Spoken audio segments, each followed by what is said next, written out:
بسم اللہ الرحمن الرحیم۔ اسلامی تعلیمات کی روشنی میں ہم مختلف طبقات کے حقوق کے حوالے سے گفتگو کرتے چلے آئے ہیں۔ آج ہم انشاءاللہ مزدوروں کے حقوق کے حوالے سے اسلامی تعلیمات کیا روشنی ڈالتے ہیں اس بارے میں چند باتیں میں عرض کروں گا۔ سب سے پہلی بات تو یہ ہے کہ انسانی معاشرہ اللہ نے اس طرز کا بنایا ہے کہ ہر بندہ اپنے سارے کام خود سے نہیں کر سکتا، بلکہ ہمیں ضرورت ہوتی ہے کہ کوئی کام ایسا ہے جو میں کروں گا آپ کو سہولت ملے گی، کچھ آپ کریں گے اس سے مجھے سہولت ملے گی۔ زندگی کے سارے شعبہ جات کے کام ہر بندہ اپنے خود سے نہیں کر سکتا۔ کسان، اس کی مثالیں آپ دیکھتے جائیں۔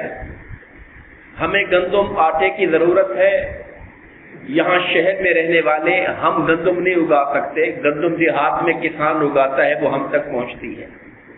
اس کی ضرورتوں کے لیے اس کو جو پیسہ چاہیے ہوتا ہے، دیگر چیزیں چاہیے ہوتی ہیں، اس کا تبادلہ ہوتا رہتا ہے۔ جب انسانی تہذیب کی ابتدا ہوئی تھی تو شروع میں اشیاء کا تبادلہ ہوتا تھا۔ مثلا میں نے گندم پیدا کی ہے، آپ کپڑے کی آپ کی اڈی ہے، آپ اس کو بنتے ہیں تو میں آپ کو دانے دے کر کپڑا لے آیا کرتا تھا، یا دانے دے کر کوئی اور ضرورت کی چیز گھر میں لے آیا، ترکاری لے آیا کرتا تھا۔ یہ اشیاء کا تبادلہ تھا جس کو بارٹر سسٹم کہتے تھے۔ پھر بعد میں ایسا بھی ہوا کہ کچھ لوگ ایسے تھے جن کے پاس کوئی چیز نہیں تھی کہ وہ چیز دے کر اپنے لیے چیز لے سکے، تو انہوں نے پھر اپنی ذاتی محنت دینا شروع کر دی کہ مجھے کام پہ لگا دیں، میں کام کرتا ہوں، اس کے بدلے میں آپ مجھے یہ چیز دے دیں۔ اس کو مزدوری کہا جاتا ہے۔ جب کوئی انسان اپنی ذاتی محنت کو، اس کو کوئی ذاتی فن آتا ہے، کوئی صلاحیت آتی ہے، کوئی زندگی کے شعبہ جات میں سے کسی شعبے کا کوئی ہنر اس کو آتا ہے، وہ پھر جب اپنی صلاحیتیں اور ہنر کا فائدہ دوسروں کو دیتا ہے، دوسرا اس کے بدلے میں اسے جو رقم دیتا ہے، اس کو مزدوری کہا جاتی ہے، اور کام کرنے والے کو مزدور کہا جاتا ہے۔ ہمارے دین اسلام نے مزدوری کرنے کو اور کام کرنے کو بڑی عزت کا پیشہ شمار فرمایا ہے۔ ہمارے معاشرے کے اندر تو لوگوں نے ان کی عزت اور افتخار کے حوالے سے زیادہ خیال نہیں کیا۔ اب مزدور لوگ ہیں، محنت کش لوگ ہیں، کام کرنے والے لوگ ہیں۔ ہمارے ہاں جو مفت بیٹھ کر یا تھوڑی محنت کر کے زیادہ پیسہ کمانے والا ہے، اس کو زیادہ عزت دی جا رہی ہے، اور جو صبح سے لے کر شام تک محنت کر کے اپنے بچوں کی روزی روٹی اکٹھی کرتا ہے، معاشرہ اس کو عزت دینے کے لیے تیار نہیں ہے۔ یہ ہمارا پرابلم ہے۔ اسلام نے، دین نے ہمیشہ سے جو ہاتھ سے کام کرنے والے، سرکار میں سب سے پاکیزہ کمائی، سب سے اچھی ستھری کمائی ان لوگوں کی کمائی ہے جو اپنے ہاتھ کی محنت کر کے کماتے ہیں۔ سب سے اعلیٰ پاکیزہ کمائی ان لوگوں کی کمائی ہے۔ اور اللہ تعالیٰ کا ایک اپنا نظام ہے کہ اللہ تعالیٰ نے اپنے بڑے بڑے جلیل القدر پیغمبروں کو بھی مزدوروں کو، ہاتھ سے کمانے والوں کو عزت دینے کے لیے اللہ نے اپنے نبیوں سے کام کروائے۔ حالانکہ خدا اس بات پہ قادر ہے کہ وہ نبیوں سے کوئی کام نہ کرواتا، اپنے غیب کے خزانوں سے ان کے رزق کا انتظام کر دیتا، وہ اس پر قادر ہے، مگر اس کے باوجود اللہ تعالیٰ نے اپنے پیغمبروں کو مختلف شعبہ جات سے گزارا۔ حضرت ادریس علیہ السلام کپڑوں کی سلائی کرتے تھے، کپڑوں کی سلائی کرتے تھے، اور لوگوں کو کپڑے سی کے دیتے تھے تو لوگ ان کی خدمت کرتے تھے، کپڑوں کی مزدوری دیا کرتے تھے۔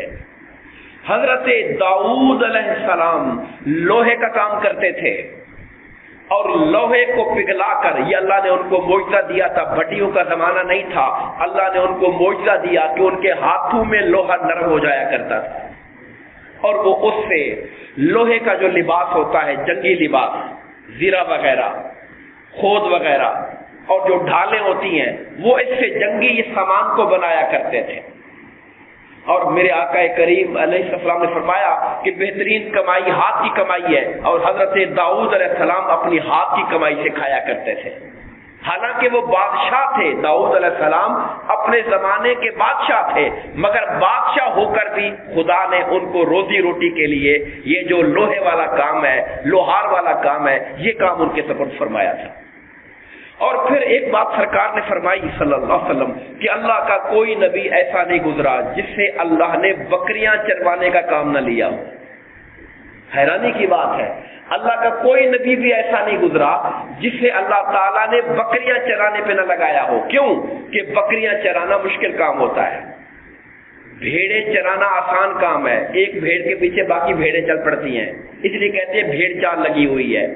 ہمارے معاشرے میں یہ جو لفظ بولا جاتا ہے بھیڑ چال، مثلا MBA کرنے کا شوق ہو گیا تو پوری قوم MBA کر رہی ہے، ڈاکٹری کا شوق ہو گیا پوری قوم ڈاکٹری بن رہی ہے، اس کو بھیڑ چال کہتے ہیں کہ بھیڑ جدھر ایک بھیڑ چل پڑتی ہے باقی بھیڑیں اس کے پیچھے ہو جایا کرتی ہیں، مگر بکری ایسا نہیں کرتی، ہر بکری اپنی سائڈ مارتی ہے، ہر طرف بھاگتی ہے، دوڑتی ہے، اور اس کو چرانا قابو کرنا آسان کام نہیں ہوتا ہے۔ اللہ تعالیٰ نے چونکہ اور انسانوں کو قابو کرنا بکریوں سے مشکل کام ہوتا ہے، تو اللہ ان کو پہلے بکریاں چرانے پہ لگاتا ہے تاکہ ان کے اندر صبر پیدا ہو، حوصلہ پیدا ہو، تحمل پیدا ہو، اس لیے کہ بکری تھکا مارتی ہے انسان کو، تاکہ پھر وہ لوگ انسانوں کو ڈیل کرنے کے لائق ہو سکے۔ پھر لوگوں نے جب سرکار نے یہ جملہ ارشاد فرمایا کہ کوئی نبی بھی ایسا نہیں گزرا جسے اللہ تعالیٰ نے جس سے بکریاں نہ چروائی ہوں، تو صحابہ کرام نے حضور سے پوچھا کہ یا رسول اللہ کیا آپ نے بھی چرائی ہیں بکریاں؟ سرکار نے فرمایا ہاں، مکہ کے فلاں قبیلے والوں کی بکریاں میں تھوڑے پیسوں پر چرایا کرتا تھا۔ یعنی سرکار دو عالم صلی اللہ علیہ وسلم نے بذات خود لوگوں کی بکریاں چرائیں، اور اس سے بطور ایک محنت کش کے، بطور ایک مزدور کے، بطور اپنے ہاتھ کی کمائی سے کھانے والوں کے لیے میرے آقا نے اپنی زندگی میں سنت انہیں عطا فرمائی ہے۔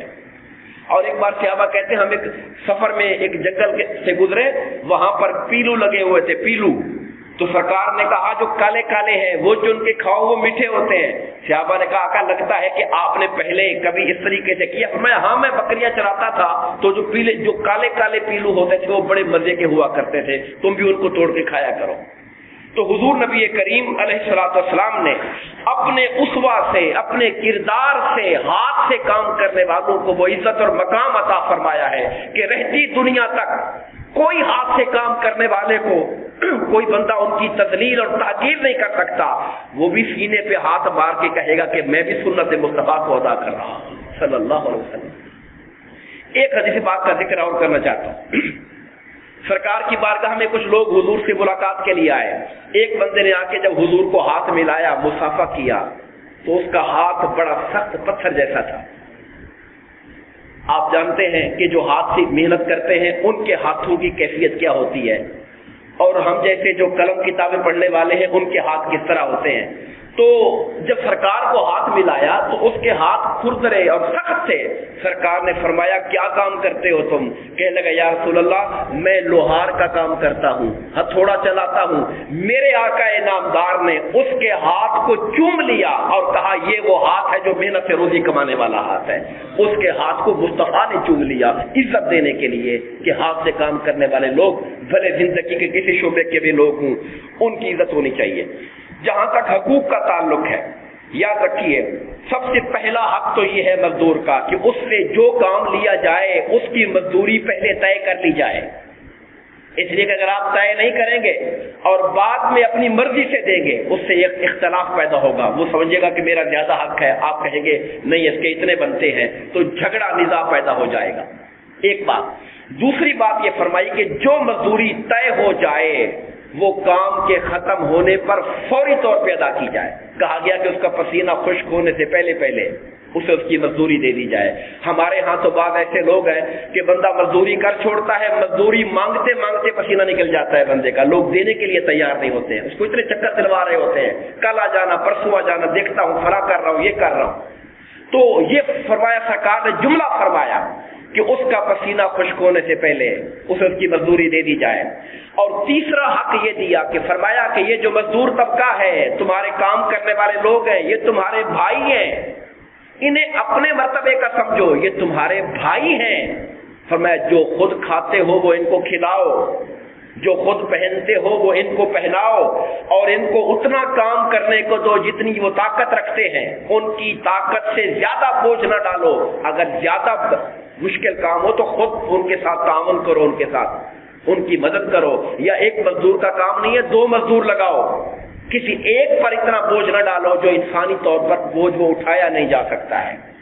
تو ان حقوق کا ذکر کیا، اور یہ جو فرمایا کہ جو خود کھاتے ہو وہ کھلاؤ، جو خود پہنتے ہو پہناؤ، مطلب مزدور کی اتنی مزدوری ہونی چاہیے جس سے وہ معاشرے کے اندر کم سے کم اپنی سفید پوشی کا بھرم رکھ سکے، لباس اپنا اپنے بچوں کا، اپنا کھانا اپنے بچوں کا کھانا، گھر کی ضروریات پوری کر سکے۔ یہ حضور کے فرمانے کا مطلب ہے۔ ہمارے ہاں میں کل ہی ایک اعلان سن رہا تھا وقت کی حکومت کا کہ ہم نے مزدوروں کی تنخواہ 20,000 روپے کر دی ہے۔ یہ کل کا فریش اعلان جو اس سال کا اعلان ہوا ہے۔ آپ مجھے بتائیے، پہلی بات تو یہ ہے کہ ملیں، فیکٹریاں، کام والے لوگ 20,000 ہر کوئی دیتا نہیں، اور اگر 20,000 مل بھی رہا ہو تو کیا آج کے زمانے میں 2-3 بچوں کو پالنے والا آدمی جس کا مکان بھی اپنا نہ ہو وہ 20,000 میں کیا گزارا کر سکتا ہے؟